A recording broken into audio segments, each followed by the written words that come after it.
Hello everyone, আসসালামু আলাইকুম। আজকে আমি যাইতেছি একটা রিমোট কেনার জন্য।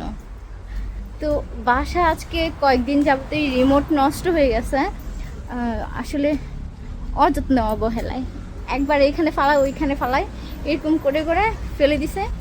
দেন এখন খুব দরকারি হয়ে গেছে, রিমোট ছাড়া চলে না, দিন যায় না, এই সেই।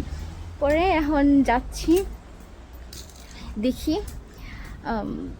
আমি অনলাইন থেকে কিনতাম, দেখলাম যে অনেক দিন হয়ে যাবে, সেই জন্য আর কেনা হয় নাই। আর এমনিতে তো অনেক দাম। তো যাইতেছি, চলো তোমাদের সাথে নিয়ে যাই। রাতে বৃষ্টি হয়েছে, তো দেখো দিনের বেলা রোদে একদম ফাটাই পড়তেছে, এত গরম পড়তেছে। বাসার ভিতরে কিন্তু এতটা গরম লাগে না, বাহিরেই গরম, বাসার ভিতরে কিন্তু ঠান্ডা পড়ে গেছে। আমি ভাবছি যে অনেকক্ষণ লাগবে, বাট না, আমি এই তো পেয়ে গেছি কাছেই একটা ইয়েতে, দোকানে। এখন আমি যাচ্ছি হচ্ছে এদিকে। আমি জানি না আমার মতো কে কে এমন আছে যে বাসায় যখন থাকি তখন বাসা থেকে বের হতে ইচ্ছে করে না, আবার বাসা থেকে বের হলে আবার বাসায় যেতে ইচ্ছে করে না। তো আমি ঘুরে ঘুরে দেখতে আমার ভালো লাগে অনেক। কেনাকাটা পরে হিসাব, বাট আমার ঘুরে ঘুরে দেখতে ভালো লাগে। আর কেনাকাটা করি না এমন না, বাইরে বের হলে কিনতে হবেই।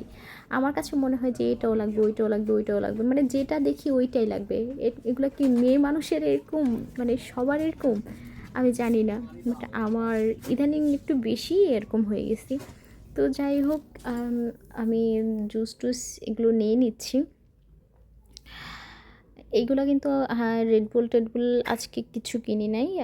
আজকে জাস্ট এগুলো তোমাদেরকে দেখানোর জন্য এখানে কত রকমের রেড বুল আছে, তো এগুলো দেখাচ্ছিলাম তোমাদেরকে। তো আর এইটা আমার অনেক পছন্দের, মনস্টার। এরপর এই যে অনেক প্রচুর ভিড়, কাউন্টারে আসলে প্রচুর ভিড়। এখন সুপার মার্কেট থেকে বের হয়েছি, আর হচ্ছে এখন যাইতেছি, মানে টাকা ঢুকাইতে হবে। সো ওখান থেকে একদম বাসায় চলে যাব।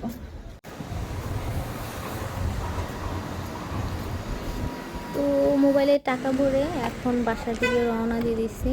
তো সবাই ভালো থেকো, আমার জন্য দোয়া করো। এই তো, আল্লাহ হাফেজ।